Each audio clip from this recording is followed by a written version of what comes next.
네, 뜨거운 박수로 맞이해 주시기 바랍니다. 네, 안녕하세요. 신한대학교의 하성현입니다. 오늘 조우영 과장님도 우리 정책을 주관하시는 분들도 직접 오셨고 할 말이 많습니다만 오늘은 전문 인력 양성 측면에서 튜닝을 어떻게 바라볼 것인가에 대해서 말씀을 드리도록 하겠습니다. 어제 한번 제가 구글링을 해봤습니다. 자동차 하면 키워드가 무엇인가? 키워드. 요즘 가장 많이 관심을 갖고 있는 키워드. 다행히 그 중에 튜닝도 포함되어 있고요. 커넥티드, 자율주행, 전기차, 모빌리티 되어져 있습니다. 또 우리 한국은 지금 현재 운행차가 2,100만 대입니다. 2,100만 대. 그리고 요즘은 자동차 관련 산업뿐만 아니라 전체적인 산업 측면에서 자동차를 어떻게 할 것인가. 현재 구조는 이렇지만 향후에 5년이고 10년에는 우리의 일자리가, 우리의 기업이 어떻게 변화할 것인가를 좀 주로 보고 있습니다. 그런 측면에서 보면 우리 평생 교육, 우리 사람을 어떻게 잘 교육시키고 이 관련된 직종에 보낼 것인가. 그걸 통해서 아까 우리 전문님께서 말씀하신 행복을, 인간의 가장 근원적인 행복을 추구할 것인가 보았습니다. 우리나라의 자동차 산업은 대기업 위주입니다. 굳이 따지지 않아도 현대 기아자동차 그룹을 포함한 제조사업 위주의 그런 구조로 되어져 있습니다. 굳이 해외 사례를 하지 않더라도 경제학자라든가 열심히 이렇게 포럼을 쫓다 보면 이거를 근본적으로 좀 바꿔야겠다. 왜냐하면 사람이 제일 중요하기 때문에 사실 우리 대기업에 취업하는 사람들이 얼마나 있겠습니까? 또 지금 청년 실업률 10.8%입니다. 가장 이번 8월달에 좀 영암에도 좀 포럼을 다녀왔습니다. 영암에 자동차 부품연구원이라고 하는 그쪽에 고성자동차 프리미엄센터, 우리 뒤에 말씀도 오셨지만 아주 자동차에 미친 분들이 거기에서 아주 유배지 역할을 하면서 최선을 다하는 모습도 실제 봤습니다. 거기에 이제 같이 공동 주최자로 정경련이 지금 요즘 해체설까지 나들어서 많이 당황합니다만 그쪽에도 우리 튜닝을 10대 전략 산업으로 좀 포함을 시켜서 진행하고 있습니다. 왜 그러냐면 앞으로는 대기업 위주를 중소 강소기업 위주로 재편을 하고 거기에 우리 실제적인 사람들이 취업을 해서 우리 기관 산업을 유리자라는 거죠. 거기에 핵심적인 것이 자동차인데요. 조사를 해봤습니다. 대학교 협의라고 4년제 대학의 2년제 전문대학도 포함을 해서 과연 우리의 젊은이들이 취업을 하게 되면 어떻게 안착을 하는 그런 기업이 어디냐라고 조사해보니까 89.1%가 당연히 중소기업, 강소기업입니다. 그렇다면 지금부터라도 또 우리 경제학자들이 굳이 주장하지 않더라도 대기업 제조사 위주에서 중소 강소기업으로 가는 것이 우리 대한민국의 경쟁력을 확보하는 것이다라는 측면에서 튜닝은 가장 중요하다라고 말씀드리고자 합니다. 여기 ACS 많이 들어보셨을 겁니다. 이 정부 들어서 국가직무 능력 표준. 결론적으로 말하면 산업체 현장에서 기업에서 요구하는 인재를 어떻게 양성해 낼 것인가라는 측면에서 있습니다. 여기 보시면 이제 우리 ACS를 개발했던 개발위원분들이 많이 계십니다. 잘 아시겠지만 난상 토론을 했습니다. 튜닝을 어떻게 바라볼 것인가. 앞서 우리 홍순 교수가 얘기했지만 자동차에 있어서 비포와 아프터마켓을 전부 아우르는 그런 측면에서 어떻게 튜닝을 좀 바라볼 것인가라는 것입니다. 그래서 앞서 두 분이 좀 잘 발표해 주셨지만 저는 이제 좀 기본적으로 우리가 나갈 방향에 대해서 말씀드리고자 합니다. 컨텐츠는 이렇고요. 제가 자동차 튜닝협회 정관하고 홈페이지에 있는 내용도 좀 봤습니다. 과연 한국자동차 튜닝협회가 설립된 이래 어떤 활동을 해왔는가 보면 가히 놀랄 정도입니다. 올해도 상당한 사업적인 영역을 광범위하게 했고요. 보시면 이제 튜닝 부품 인증센터라는 게 있었어요. 선순환 시장 구조로 가면 당연히 인증을 통해서 중소기업, 강소기업을 어떻게 양성할 것인가. 이것은 한 번 더 하게 되면 이제 시스템 인증 쪽으로 가야 됩니다. 고성능 부품이 하나의 장치, 시스템으로 가려면 프리미엄 자동차, 고성능 자동차로 갈 수밖에 없다. 그러려면 그 전 단계가 이러한 고성능 부품에 대한 인증이 좀 확고히 기반을 좀 구축했다는 거고요. 당연히 전문 인력 양성이라는 것은 어느 산업이나 어느 종교이든 간에 인력을 양성해야 되지 않겠습니까? 예를 들어서 제가 오늘 전망인데 제주 포럼을 갔었습니다. 제주 포럼은 잘 아시다시피 전기차에 관련된 건데 전기차 인프라를 구축한다고 되어 있습니다만 전기 충전소는 엄청나게 많습니다. 잘못 설계를 했겠죠. 근데 전기차가 고장났습니다. 고장나면 어디로 갖다 주냐 했더니 다 제주시청으로 다 가네요. 제주시청. 인프라가 없었다는 거죠. 인력이 없고 기반 시설이 없으니까. 그런 우를 범하지 않아야겠다라는 측면에서 이런 양성에 대한 것은 뭐 아무리 100번을 주장을 해도 부족함이 없는 것 같습니다. 역시 문화입니다. 항상 뭐 얘기하는데 독일, 미국 이렇게 얘기하지만 OECD 국가에서 어쨌든 우리가 자동차를 이루어지는 그런 돈을 보면 결국은 인더스트리와 컬처가 어떻게 결합을 시키느냐가 중요하지 않겠습니까? 그래서 협회에서 이런 노력을 기울이고 계시고 그 외에 뭐 국제기구라든가 홍보활동, 튜닝에 대한 부정적 인식이 2013년도에 그 보고서에 밝혔지만 튜닝에 대한 부정적 인식이 상당히 많았는데 올해 7월달에 파워리스트에서 조사해 보면 상당히 긍정적으로 변하고 있다. 그에 대한 협회의 그런 기능적 이것이 많이 형성되어져 있다고 보아집니다. 여기에 여러 가지 제가 좀 보겠습니다. 여기 보면 기여라고 되어져 있는데 이것이 다 틈이 없도록 잘 이루어져야만 선순환 시장 구조가 가지 않겠나 싶습니다. 저는 이렇게 봤습니다. 평생교육, 일반 국민을 대상으로 해서 아니면 샵이나 설계나 기획하신 분들을 각각 이렇게 보신다라고 하면 이런 교육 프로그램을 좀 구축을 해야 되지 않겠는가. 그래서 보면 여기 뭐 민간 다행히 ACS도 개발되어져 있고 또 올해 같은 경우는 협회에서 민간 자격증으로 등록을 좀 해놨습니다. 그래서 그걸 통해서 어떻게 우리가 프로그램을 잘 양질의 프로그램을 좀 구축할 것인가 라는 거고요. 앞서 우리 전문님 말씀하셨지만 파워리스트에서 설문조사한 결과도 상당히 긍정적인 시너지를 주고 있다. 신호를 좀 주고 있다. 그래서 어떻게 우리 인재를 양성할 것인가. 미스매치라고 하죠. 청년 실업률이 12.5%인데 그에 대한 취업률은 상당히 좋다. 그래서 제가 판단했을 때도 뭐 저뿐만 아니라 학교에서 보면 정부가 바뀐다 하더라도 가장 키워드는 실업률 아니겠습니까? 어떻게 지금 이걸 좀 바뀔 것인가 측면에서 보면 튜닝이 가장 근접되어 있는, 왜냐하면 앞서 얘기했지만 다품종 소량 생산에 대기업이 할 수 없는, 그리고 여러 가지 튜닝이 이제 기반 구축 이래로 잘 아시겠습니다만 단계별 자기 인증 제도라든가 소규모 제작자에 대한 자기 인증 제도라든가 500대 이하 소량 생산 자동차라든가 클래식카에 대한 활성화라든가 이러한 것이 상당히 많이 정리되어 있다. 블루오션 쪽이라는 말씀이죠. 거기에 기본적으로 이에 해당되는 인력들이 필요하다. 예를 들면 산업부에서 올해 좀 하고 있는 게 2톤 상용차를 전기차로 개조를 한답니다. 전기차로 개조. 이미 좀 시작이 되고 있죠. 그러면 누가 개조를 합니까? 역시 사람입니다. 그러면 간단하게 리튬이온 배터리를 차체에 장착을 해서 하면 됩니까? 아니죠. 중력이 바뀌어지고 차체의 최적화 설계가 바뀌어집니다. 그럼 누가 할 것인가? 누가 할 것인가? 거기에 키워드가 있다고 보아집니다. 항상 얘기하는 거죠. 튜닝 활성화를 확산하고 부정적 인식을 해소하고, 역시나 여기에는 일자리 창출에 대한 키워드가 가장 중요하다고 보아집니다. 이것은 ACS를 국가직무 능력의 튜닝을 개발할 때 했던 프로세스입니다. 그래서 이런 평생교육 운영 방안에 있어서 이런 고용시장을, 다행히 고용노동부에서 일자리 창출 효과라는 측면에서 보면 상당히 긍정적인 신호를 줬습니다. 5대 산업 중에 가장 튜닝이 근접해 있다. 그리고 고용시장을 활성화하는 데 있어서. 이에 따른 직무 표준안을 작성 완료했고요. 이에 따른 교육 훈련이라든가 직무 분석이라든가 교육 영역이라든가 이에 따른 교과목이라든가 이것을 개발이 완료가 됐습니다. 또한 이런 직무 분석 표준안에 대해서 산업 현장을 검증을 했죠.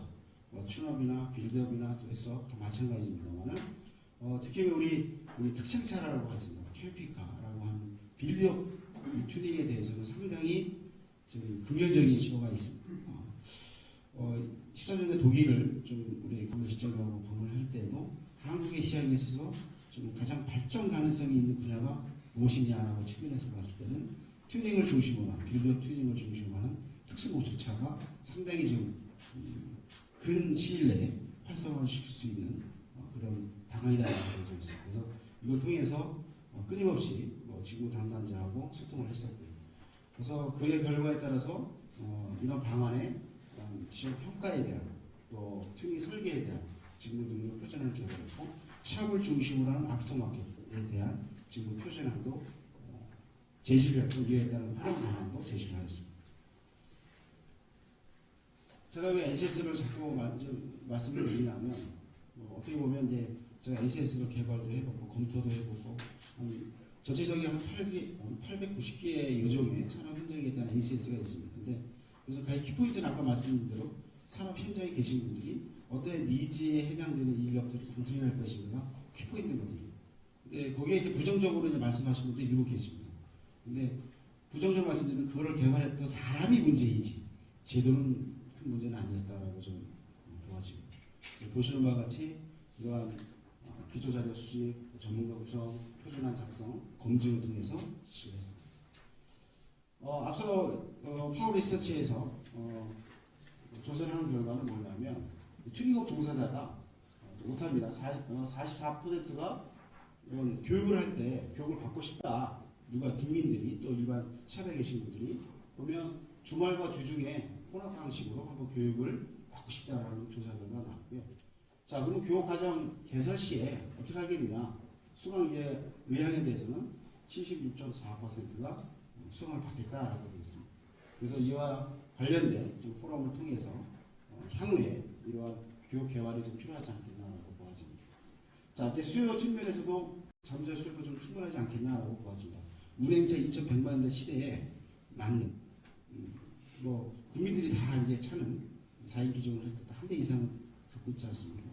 또 그에 대한 장기적 수요 측면에서 봤을 때는 일반 국민의 입장에서 보면 이런 튜닝 문화 교실이라든가 또 이러한 체험 교실을 좀 운영했으면 좋겠다라고 합니다. 그래서 일반 시민의 53%는 이와 같이 취미 여가 생활을 위해서 수강하고 싶겠다라고요. 그다음에 튜닝업 종사자의 과반수죠. 과반수는 라이센스 취득을 위한 수강을 하겠다라고 합니다. 제가 요즘 연구하고 있는 것 중에 하나가 자동차 전기 업계에 대한 선진화 방안도 학계에서 좀 준비를 하고 있습니다. 제가 항상 전기 업계에 계신 분들한테 아니 왜 이토록 취업도 안 되고 사람도 일자리도 구하기 힘드냐라고 따져봤습니다. 따져보니까 아시다시피 전기 업계가 종합정비업, 소형정비업, 또 일반 카센터를 제외하고는 한 6천여 개가 있습니다. 거기에 필요한 검사, 그러니까 이제 일반 정비 책임자라고 하는 분들 극소수 외에는 라이센스가 없어요. 그러다 보니까 보험회사가 사고가 났을 경우에 해당되는 고임을 인정해주지 않습니다. 우리 이제 차를 보시잖아요. 또 설계를 하지 않습니까? 근데 똑같습니다. 우리 병원에 의사 라이센스 있죠. 직접 고치지 않는 간호사도 라이센스가 있습니다. 하다못해 종사도 있고 인사병리학도 있고 다 국가적인 라이센스 다 있습니다. 지금 튜닝도 마찬가지입니다. 튜닝했다고 해서 실제 이걸 요구를 하면 진단비도 안 줘요. 그렇죠? 진단비도 안 줘요. 근데 우리 의사한테 가서 요즘 의사들도 청진기를 하는 시대 지나서 MRI 찍고 다 할 때 이런 광고 얘기합니까? MRI 85만 원 찍읍시다 라고 하면 그거 저 못하겠는데요. 깎아주세요. 하는 고객들이 있나요? 없습니다. 차도 이런 문화로 확산되려면 해당되는 인력들이 정당한 대우도 받아야 되고 그러려면 이런 기반 구축이 필요하다. 튜닝도 마찬가지라고 주장하고 있습니다.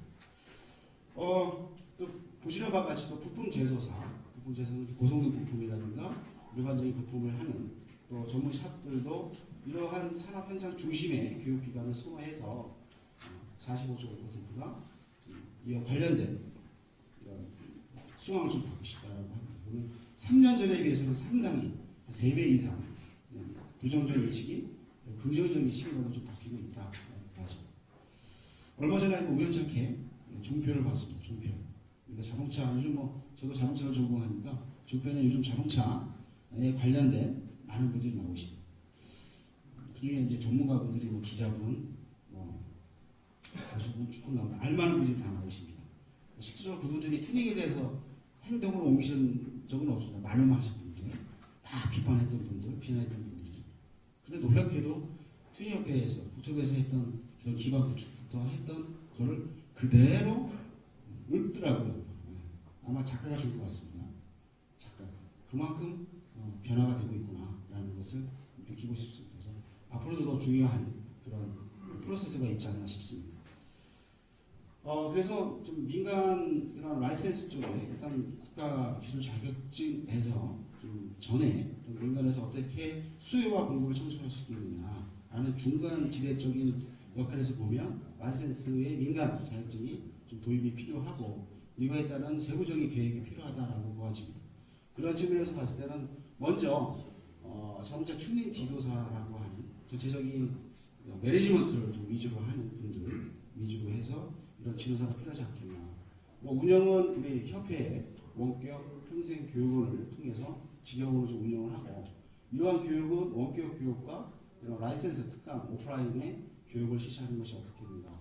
이럴 때는 뭐 지역별 거점 대학을 활용하는 게 좋습니다. 근데 뭐 생뚱맞게 대학에 다니지 않냐. 이미 뭐 예를 들어서 산업통상자원부라든가 환경부라든가 요 관련된 인력을 양성했을 때는 뭐 새로운 예산을 들여서 하는 것보다 기존의 대학 기관이라든가 직업 전문 대학 기관을 활용해서 하는 것이 훨씬 경제적이지 않겠나라고 보아집니다. 보신 바와 같이 뭐 정기 수시로 나눠서 하고요. 여기에는 ACS 능력단위와 우리 홍순 교수님이 발표했습니다만은 20개 단위에 대한 전 분야를 통해서 전체적인 튜닝에 대한 안목을 전문가적인 입장에서 키울 수 있는 튜닝 지도자가 필요할 것이다라고 보아지고요. 또 하나는 이제 튜너 퍼포먼스를 업그레이드 한다거나 조레서 빌드업에 해당되는 튜닝사입니다.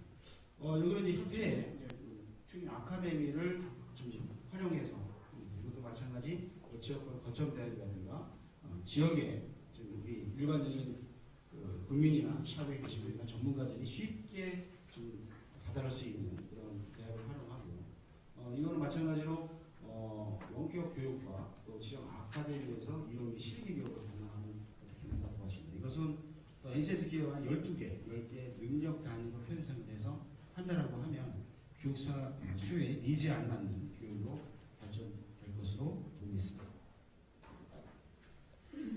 자, 그럼 향후에는 뭐 어떻게 했으면 좋겠는가 이거 보아죠. 당연히 뭐 강사진이 중요하겠고요. 또한 여기 교통안전공단에 사이버 검사소가 있습니다. 거기에 인스펙션 검사.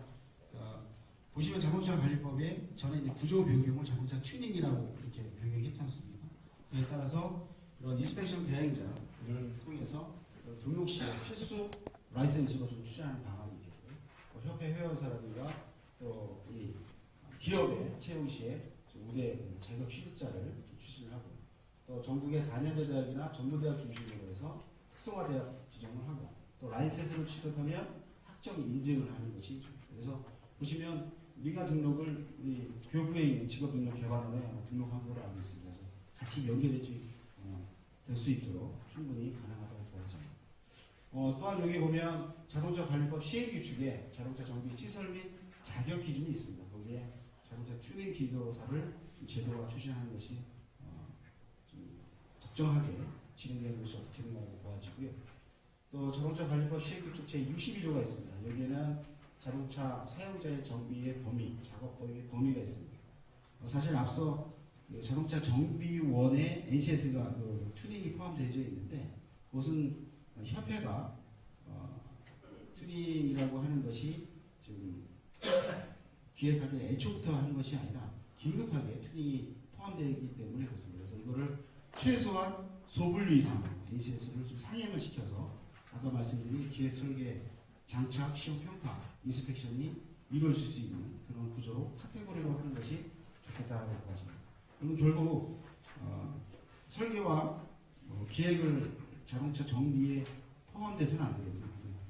튜닝이라는 것은 정비를 포함한 또한 샵을 장착을 하신 분들도 마찬가지 가장 정비 사업자가 가장 아주 긴밀하게 협의할 수 있는 그런 분야로 할 수 있는 부분이 있다고 보아집니다. 특히 뭐 정비업계 같은 경우는 좀 심각하거든요. 평균 근로자들이 평균 나이가 47세 정도 됩니다. 젊은이들이 안 온다는 거거든요. 오죽했으면 동남아시아에 있는 이런 분들을 뭐 500명씩 수입을 해서 채용을 해가지고 하겠다. 뭐 그런 얘기가 나오고 있습니다. 그러한 좀 비정상적인 것을 좀 정상화하는 것이 중요하다 보아집니다. 그리고 협회가 원격 평생 교육원을 직업훈련의 포탈 훈련 기관이 있습니다. 그래서 교육부에 등록을 시키고 고용노동부에 인증을 추진한다고 하면 이와 관련된 선신한 시장 구조로 바뀌어질 거라고 보아집니다. 그래서 아까 말씀드린 평생 경력 개발 모형입니다. 앞서 말씀드린 동력 발생 장치로부터 차체 구조에 이르기까지 설계 전문가와 장착 전문가로 나눠서 이런 모형을 좀 개발하고 추진한다고 하면 분명히 아까 앞서 말씀드린 선순환 시장 구조를 할 수 있는 중소기업, 강소기업 위주로 좀 변화가 될 수 있는 그 시작점을 튜닝으로 되지 않을까 싶습니다. 그래서 결론인데요. 이것은 제가 조명 과장님 보시라고 해서 봤습니다. 2013년도에 튜닝 활성화라고 하는 정부 5개 부처가 합동을 해서 발표했던 내용입니다. 4년이 지난 지금 현재는 어떠한 어드레스 주소를 갖고 있는가. 물론 정부 주도해서 민간으로 주도해야 되고 여기는 정부의 책임도 상당히 있다고 보았습니다. 그래서 간결 없이 부담 없이 노력을 해야 될 것 같습니다. 정부는 정부대로, 협회는 협회대로, 기업은 기업대로, 또 책임인 사회에 계신 분들조차도 앞으로는 행동에 나서지 않겠는가. 실제 말로만 할 것이 아니라 참여를 해서 튜닝이라고 하는 거대 자동차라는 담론을 긍정적으로 이끌어내지 않겠나라고 보아집니다. 그래서 가칭 자동차 튜닝 협회의 평생 교육을 통해서 이러한 우리 오늘 시작하는 포럼을 통해서 에듀케이션 교육을 좀 이루어지고 라이센스가 이루어지고 이걸 통해서 전문력이 발생된다 하면 선신한 구조에 아주 상당히 긍정적인 카테고리가 이루어질 거라고 보아집니다. 앞서 드린 말씀드린 같이 튜닝이라는 것이 현 시점에서 볼 것이 아니라 아까 말씀드린 소규모 제작자, 자기 단계별 인증 시스템 이걸 통해서 현대자동차가 죄송합니다. 현대자동차 관계자도 물론 계시겠습니다만 현대차 주도의 자동차가 아니라 일반 국민들이 누구나 참여하고 중소기업이 강소기업이 됨으로써 우리나라의 경제 순환 고리도 이와 같이 변화가 되는 그 시점에 자동차 튜닝이 있다고 저는 굳게 믿어 싶지 않습니다. 고맙습니다. 네, 이에 대한 내용을 발표해 주신 우리 박성용 박사님께 다시 한번 뜨거운 박수 부탁드립니다.